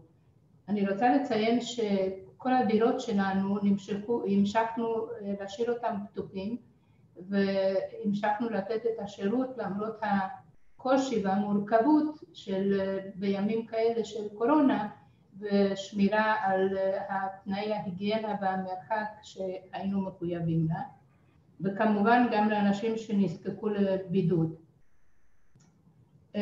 היה לנו חשוב ביותר להוביל וגם לפתח בתקופה הזאת מענים שמאפשרים לאנשים להישאר בבית, לחיות באיכות חיים עדיין למרות המגבלה, הרבה מאוד חודשים של סגר, ואנחנו פיתחנו ערכות כגון ערכות לגינון, לבישול, הרבה ערכות בתחום האומנות, ספורט, ויצרנו סדרה של משחקי לוח המתאימים ונגישים לאוכלוסייה שלנו. כתבנו חוברות שהם יכולים להיעזר בהם, וסיפקנו הרבה מאוד קורסים, כמובן מקוונים, הרבה שירה בציבור מקוונים ועוד. הנושא של המוזיאונים הוא מרכיב כל כך מרכזי בחיי היום יום של האנשים שלנו, וגם כל הנושא של האומנות, שציינו פה בהתחלה שאנחנו נפרדים מעולם ישן ואנחנו צריכים להתמודד עם עולם חדש. אני חושבת שכמו בעולם הישן, הנושא של תרבות, אומנות וכל מה שקשור במידה מסוימת באיכות חיים לא ישתנה. הצורך הזה יהיה קיים, ואני בטוחה שיחד, כמו שהיום מעלים את הנושא של המוזיאונים בפיתוח והנגשה, בלעדיהם החיים לא יהיו אותו דבר כמו לאנשים הרגילים, גם לאנשים המוגבלים. בהקשר זה של שילוב תרבותי, אנחנו מתרגשים לעבוד בשיתוף פעולה עם מוסדות תרבות המובילים בארץ, הפותחים את דלתם וליבם לאנשים עם מוגבלויות. מוסדות כדוגמת האקדמיה לאומנות בצלאל, או סטודיו למשחק ניסן נתיב, איתו פיתחנו קורס דו-שנתי להכשרה מקצועית בתחום התיאטרון לאנשים עם מוגבלויות. השנה, בעקבות הקורונה, המחזור החדש של הקורס יצא לדרך בזום. כמו כן, יש לנו הזכות הגדולה לעבוד עם עוד מוסד תרבות מוביל, מוזיאון מגדל דוד. איתם פיתחנו שיתוף פעולה מרגש ומיוחד במינו. לפני כ4 שנים, מגדל דוד פתח לראשונה קורס ייחודי, את כבר ציינת את זה, בשיתוף עם שקל להכשרת אנשים עם מוגבלויות, כמדריכי דרך לתצוגות במוזיאון. מאז כל שנה, מחזור חדש של אנשים עם צרכים מיוחדים לומד את ההיסטוריה של ירושלים, מקבל הדרכה אל מול קבוצות ההכשרה ועל המוצגים עליהם הם מתחברים בסוף הקורס. המוזיאון פותח את דלתותיו למשפחות ולציבור הרחב, הנהנים מסיורים מרגשים שמועברים על ידי בוגרי הקורס. אין מילים לתאר את הסיפוק הגאווה של הבוגרים, ואני חייבת לציין מדי שנה ההורים בפרט כל הורה שהילד שלו ישתתף בקורסים האלה, חוזר ואומר כמה הקורסים האלה משנים את החיים, וכמה הם תורמים לביטחון העצמי, וגם כחלק מהעבודה והפנאי של החבר'ה שמשתתפים שם. לפני שנה, בתמיכת המרכז האמריקאי ירושלים, עמותת שקל והאקדמיה למוזיקה ולמחול בירושלים השיקו יחד את תזמורת הישראלית האינטגרטיבית. התזמורת מורכבת ממוזיקאים וזמרים עם מוגבלות משקל, וסטודנטים למוזיקה באקדמיה באוניברסיטה בירושלים. בסגר הראשון החזרות השבועיות הופסקו, אבל המוזיקה המשיכה, חברי התזמורת המשיכו לתרגל באופן מקוון למרות המורכבות הכרוכה בעניין, ובזכות הנגישות ועבודה קשה הצליחו להפיק קליפ מוזיקלי מרשים המדבר בעד עצמו. אי אפשר לתאר את המשמעות של המשך הפעילות המוזיקלית למוזיקאים עם מוגבלויות בתקופת הסגר. היא סיפקה להם עוגן וסייעה לחבר אותם לעולם סביבם בתקופה בה הם חיוו בידוד מוחלט ממשפחותיהם ומסביבה עבודתם. חייהם החברתיים מסדר היום שהיו רגילים אליו. אני ראיתי אותם בחזרות גם במשך השנה, ולפני שאנחנו נכנסנו לסגר.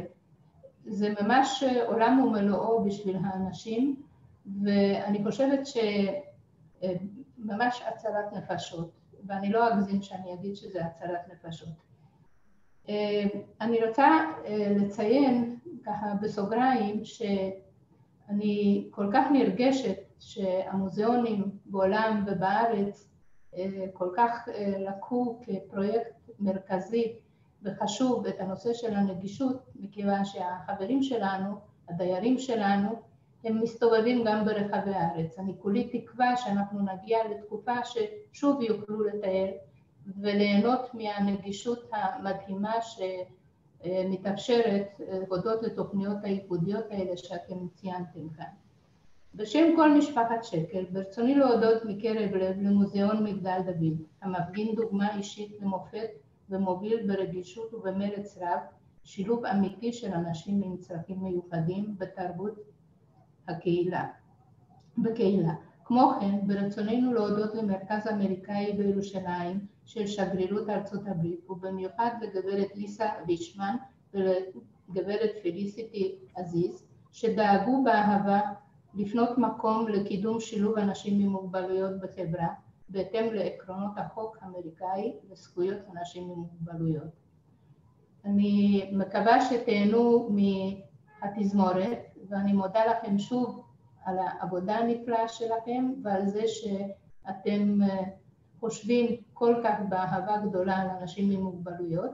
אולי הייתי רוצה לציין לסיום שכשאתם מפתחים ומחפשים פתרונות במוזיאונים, אני חושבת שהשטח, אנחנו שעושים את העבודה היומיומית עם אנשים עם מוגבלויות, נשמח להיות שותפים ולתת מהניסיון שלנו על החשיבות ועל הדקויות בנושא של נגישות בתוך המוזיאונים. אז תודה רבה ותהנו מהתזמורת ותודה על הערב הזה. תודה רבה קלרה, ועכשיו אנחנו נצפה בתזמורת.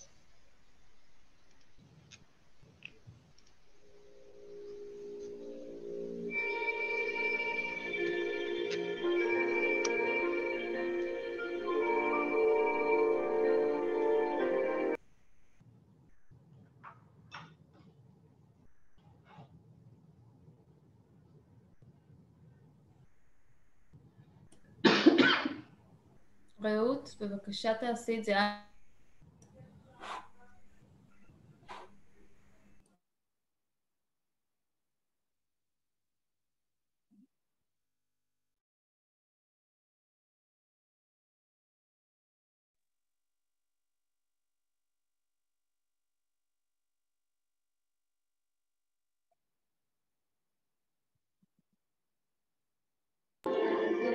עכשיו?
תודה רבה קלרה על דברייך, ותודה שחשפתם אותנו על תזמורת האינטגרטיבית המקסימה הזו שחיממה לכולנו את הלב.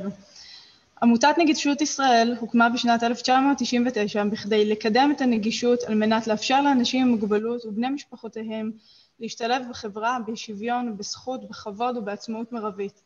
עמותת נגישות ישראל הינה היחידה בארץ שכל עיסוקה הינו בתחום הנגישות לכל סוגי המוגבלויות בכל תחומי החיים. אני שמחה להזמין את אור עוזרד, מעצבת ומורשת נגישות השירות, יועצת נגישות לארגונים מטעם עמותת נגישות ישראל. אור, בבקשה. שלום לכולם, כפי שרות אמרה, שמי אור עוזרד, ואני יועצת נגישות בעמותת נגישות ישראל. אני מורשת נגישות במקצועי, וכמו שרות אמרה, אנחנו העמותה שבעצם הכי גדולה שפועלת בארץ בכל נושאי הנגישות השונים ובכל המכלול של המוגבלויות, ואנחנו עוסקים, אפשר לפלח את זה ל4 תחומים עיקריים, והראשון זה מודעות, זאת אומרת קודם כל להפיץ את הידע כמה שיותר, על מנת לגרום לעוד אנשים להבין איך בכלל להיכנס לכל הדבר הזה ואיך להתייחס לאנשים עם מוגבלות, ולחנך.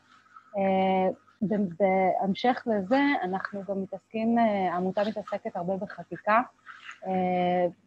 בכל הצד המשפטי ואיך לתקן את החוק, איך לחדד דברים, ובקטע טכנולוגי, זאת אומרת איך להפוך את העולם הטכנולוגי העתידי לבוא לעולם שבאמת יהיה נגיש טכנולוגית גם לאנשים עם מוגבלות, ולבסוף הדבר האחרון שהוא גם כן מאוד מרכזי זה הנגשת השירות, שהמחלקה שאני מגיעה ממנה שהיא מחלקת הייעוץ מתעסקת בהנגשת השירות, וכאן יש את המקום המאוד חשוב לעשות הבחנה בין נגישות פיזית לנגישות שירותית, בטח ובטח כשאנחנו מדברים על מוזאונים ואומנות, ששם כל הנושא של החווייתי, של החוויה, אמור לעמוד בעצם במרכז העניין עצמו, והמחלקה שלי בעצם מלווה את הארגונים הכי גדולים במשק, כדי לעשות להם מה שנקרא, אפשר אפילו לכנות את זה ייעוץ ארגוני להנגשה,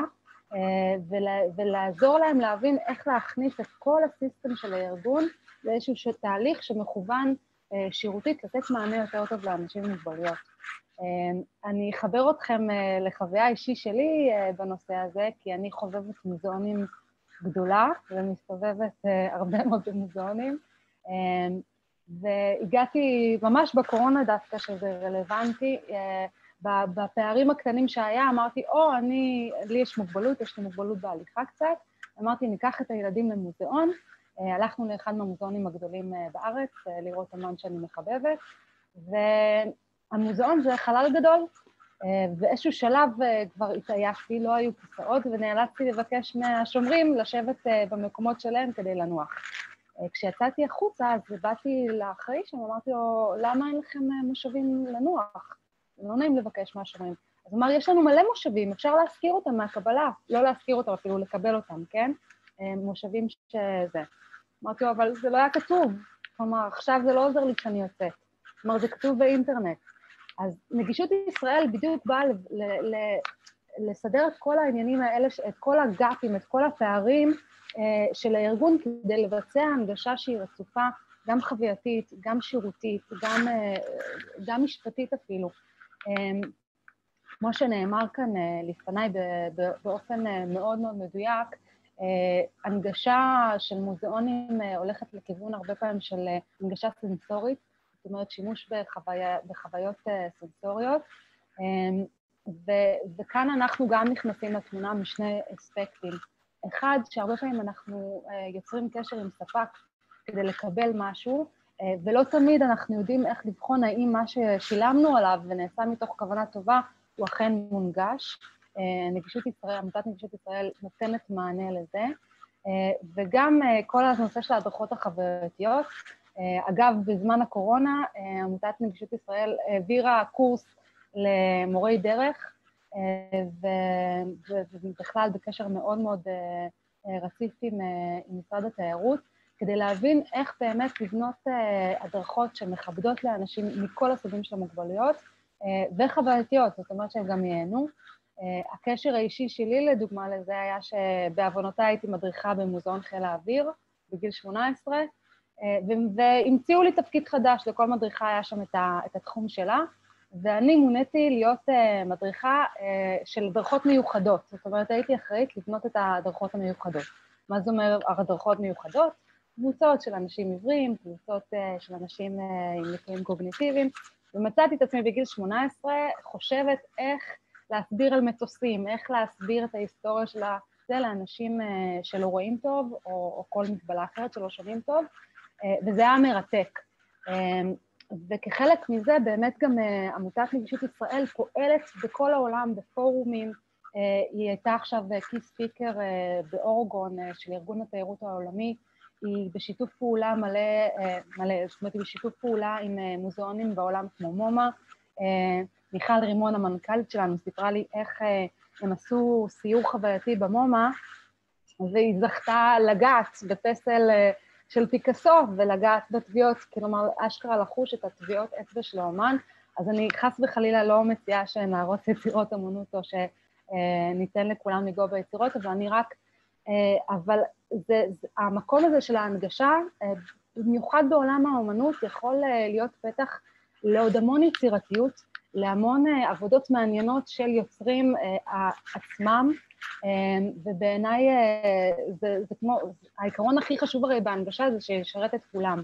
זאת אומרת, בסופו של דבר, הנגשה אמיתית תשרת את כלל הציבור ותעזור לכלל הציבור. אני חושבת שדוגמה טובה לזה זה גם מוזיאון הילדים בחולון, שגם איתו עבדנו, ואיך הדרכות חווייתיות בעצם כבר לא מעניינות רק אנשים עם מוגבלות, אלא בעצם זה איזושהי הזדמנות לכלל האוכלוסייה לחוות משהו כמו מישהו אחר, וזה חשוב מאוד. ואם נתמקד לרגע, אני חסרת לי את הזמן, אני ילדה מושמעת, אז אם נתמקד לרגע בעידן הקורונה, אנחנו בעמותת נגישות ישראל גילינו שני דברים מעניינים. הראשון שבהם היה שרוב הארגונים נכנסו באופן מיידי לכל הקטע של נגישות החירום. זאת אומרת, התחילו להתעסק יותר באופן רציני בכל העניין של נושא החירום, ואנחנו באנו ואמרנו להם, רגע, חברים, החירום לא יכול לעבוד לבד, בלי הנגישות. זאת אומרת, חלק מלתת מענה לנוהלי חירום זה להכניס את הנגישות שם, וקרה משהו מעניין שהרבה ארגונים גדולים בעצם ניסו את הזמן הזה של הפער הזה בין קבלת קהל, בין פתאום חללים שהם ריקים, לעשות תהליכים שבדרך כלל אין לנו זמן לעשות אותם, וככה בעצם הצלחנו לקדם, אפשר לומר גם בזכות הקורונה, ולהצניע הרבה תהליכי הנגשה להרבה מאוד ארגונים חשובים, ואני קוראת לכם לעשות את אותו הדבר. אני חושבת שזה זמן מצוין להיערך לקראת הפתיחה המחודשת. כמו שאמרו לפניי, זה יחזור, וגם אם זה לא יחזור, זה מוביל אותי לנקודה השנייה של מה שאנחנו כעמותה גילינו בתקופה הזאת של הקורונה, זה שכל העולם הטכנולוגי, תמיד היה עולם טכנולוגי פעיל מאוד סביב ענייני הנגשה, אבל פתאום בגלל הקורונה נהייתה השקה, ממש נוצרה נקודת השקה בין העולם הטכנולוגי לעולם הנגישות ובכלל לכל העולם. הזום כאן לדוגמה, זו דוגמה מצוינת, כי יש תמלול לאנגלית, I can speak English, אני יכולה לדבר עברית, ובשתי המדינות יבינו אותי כי יש את התמלול, אז לכאורה זה תרגום, אבל בעצם זאת הנגשה. כי אנשים כבדי שמיעה גם עכשיו יכולים לקרוא את מה שאני אומרת, גם אם התאורה עליי לא טובה ולא רואים את התנועות פה שלי. אז נוצר מצב שבאמת כל הטכנולוגיה העולמית התגייסה, אפשר לומר, לדברים שגם עוזרים לעולם המוגבלות, ואני חושבת שזה נפלא וחשוב, וגם בהקשר של המוזאונים צריך להבין שכל המערכות יותר של הטלפונים, של היכולת לתקשר דיגיטלית, בלי לצאת מהבית עם המערכות האלה, ראיתי, לדוגמה היה מיזם מדהים של סיורים וירטואליים בתוך מוזאונים, ישבתי עם הילדים שלי ועשינו סיורים במוזאונים, אין ספק שיש כל כך הרבה מקום לייצר הנגשה ובצורה שהיא יצירתית וכיפית ולא הורסת את האופי או את המהות, ואני מזמינה את כולכם באמת ללכת לכיוון הזה ולהפוך את העולם שלנו בנישה שלכם לטוב יותר. זה מה שהעמותה מנסה לעשות. תודה רבה אור ששיתפת אותנו בדברים, באמת חשוב שכולנו ניחשף למה שאמרת. תודה לכם. אוקיי, אז כבר במהלך הסגר הראשון הבנו עד כמה ילדים ובוגרים עם צרכים מיוחדים משוועים לצאת מהכיתות ולחזור לבקר במוזאונים. באפריל, כשהמוזאון היה סגור וכלל העובדים היו בחל"ת, קיבלנו פנייה מנציגי העלות שהם מעוניינים להגיע אלינו עם כל הדיירים בדירות לפעילות במוזאון, בקבוצות קטנות בהתאם לקפסולה אליה נכנסו לבידוד. היה לנו את האישורים המתאימים מטעם המוזאון, אבל בסופו של דבר הסיורים לא יצאו לפועל מסיבות טכניות שונות ומגוונות. הסגר היה קשה מאין כמותו לכולנו, ואחת כמה וכמה לילדים ובוגרים עם צרכים מיוחדים ששגרת החיים שלהם התהפכה ברגע אחד. ילדים ובוגרים עם מוגבלות פיזית וקוגניטיבית חווים באופן מוגבר את הרגשות, הפחדים וחוויית חוסר הוודאות איתה הם מתמודדים ביום יום, ובתקופת הקורונה תחושות אלה אף מתעצמות. הצורך ביציאה מהבית ומהמקום הסגור היה הכרחי בעיקר כדי שיוכלו להתנתק ולו לשעה וחצי משגרת החיים החדשה שנכפתה עליהם, לצאת מהמקום הסגור על הפתוח ולחוות חוויות מהנות. מחקרים מצביעים על השלכות עבור אוכלוסייה הזו ועל החשיבות הרבה להחזיר את שגרת החיים בכדי שלא תהיה נסיגה בהישגים השונים עליהם עמלו תקופה ארוכה. עם פתיחת המוזאונים, לאחר הסגר הראשון, קיבלנו פניות רבות של קבוצות צרכים מיוחדים, ילדים ובוגרים, בבקשה להגיע לסיור במוזאון. ראינו חשיבות רבה בסיורים אלה, ועל כל דרישה ובקשה של קבוצה נהנינו בחיוב, כיוון שזו תקופה רגישה לכולם. כל הסיורים הותאמו לתקנות התו הסגול. הקבוצות ההדרכה היו קבוצות מצומצמות עם כ10 משתתפים בקבוצה. הקפדנו על עטיית המסכות ככל הניתן. התאמנו את המערכים לילדים ולבוגרים הצרכים מיוחדים לשגרת הקורונה. תחנות ההדרכה התקיימו בחלל הפתוח ולא בחדרים. הבאנו מגוון רחב של עזרי הדרכה, אשר פיזרנו באזורים הנגישים של המצודה. למרות שהגיעו אלינו קבוצות הדרכה, עשינו חשיבה עם אנשי חינוך כיצד אנחנו יכולים להעביר את חוויה המוזאלית לתלמידים בצורה מיטבית. האתגר עבורנו היה כפול. המוזיאון נמצא בעיצומו של פרויקט שדרוג תערוכת הקבע ותשתיות המוזיאון. חדרי התערוכה סגורים וחצר המצודה אינה נגישה בגלל השיפוצים. רק בעוד מספר חודשים נוכל לקבל חזרה קבוצות הצרכים מיוחדים שיוכלו להגיע לאזורים הנגישים שכיום נמצאים תחת שיפוץ. אנו עמלים להכין אלטרנטיבות טובות לבירור ולפעילויות במוזיאון, וביניהם גם להפיק מערך הדרכה עבור המורים, שהם יעבירו בכיתות ויתווכו את המידע לתלמידים. וכאשר חצר המוזיאון תהיה שוב נגישה, נוכל לחזור לפעילות. עלינו להיות אקטיביים נוכח המציאות. אני רוצה להודות לכולכם שלקחתם חלק במפגש הראשון של פורום הנגישות. החכמנו ולמדנו מההרצאות השונות ומהמרצות שדיברו במהלך כל הכנס, באמת היה מרגש ומרתק. המפגש העלה מספר נקודות למחשבה, כגון מה אנחנו כאנשי חינוך יכולים לעשות בתקופה מאתגרת זו כדי להנגיש את המוזיאונים שלנו. ההקלטה של המפגש הראשון תעלה בקרוב ליוטיוב של איגוד המוזאונים. אנחנו נשלח לכם גם בשבועות הקרובים מידע על המפגש הבא. אני מחכה ומצפה למפגשים הבאים, אז שוב תודה רבה לכולכם שהשתתפתם ולקחתם חלק במפגש הזה. רעות, תודה רבה. באמת תודה רבה לכולם, ליפעת, לרעות, לרוז, לקרוליין, לפליסטי, למרכז הישראלי, המרכז האמריקאי, סליחה, בירושלים.